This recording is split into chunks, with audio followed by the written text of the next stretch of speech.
2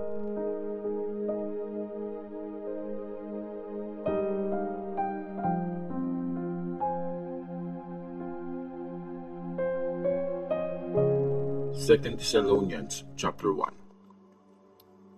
Para ito sa mga members ng church sa Thessalonica na united sa Diyos na Tatay natin at sa Panginoong si Jesus Christ.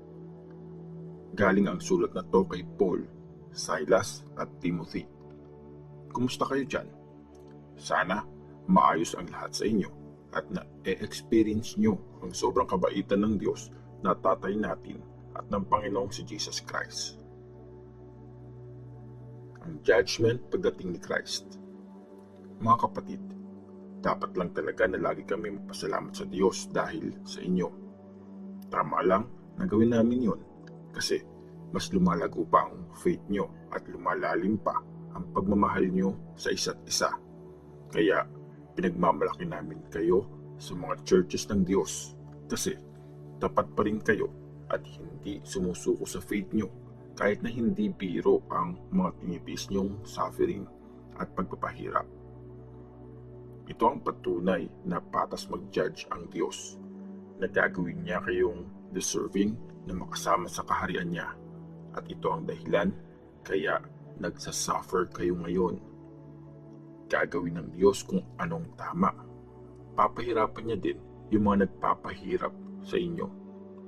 Kayong mga nagsasuffer, pati na rin kami, bibigyan tayo ng Diyos ng pahinga pag na-reveal na ang Panginoong si Jesus galing sa langit na may kasama mga makapangyarihang angels at nagliliyab na apoy. Paparusahan ng Panginoon ang mga taong ayaw kumilala sa Diyos at hindi sumusunod sa magandang balita tungkol sa ating Panginoong si Jesus. Ganito ang magiging parusa sa kanila. Forever silang wawasakin at ihihiwalay sila sa Panginoon at sa dakilang kapangyarihan niya. Mangyayari ito sa araw ng pagdating ng Panginoon para tanggapin niya ang papuri at parangal galing sa mga taong pinili niya at naniniwala sa Kanya.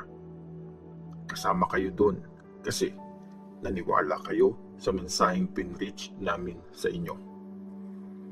Kaya lagi namin kayong pinagpipray sa Diyos na sana gawin niya kayong deserving sa buhay na gusto niya para sa inyo.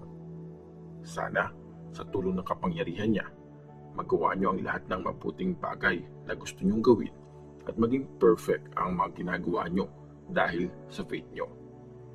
Pag nangyari yun, mabibigyan niyo ng papuri ang Panginoon nating si Jesus at tatanggap din kayo ng papuri galing sa Kanya dahil sa sobrang kabaitan ng Diyos natin at ng Panginoon nating si Jesus Christ.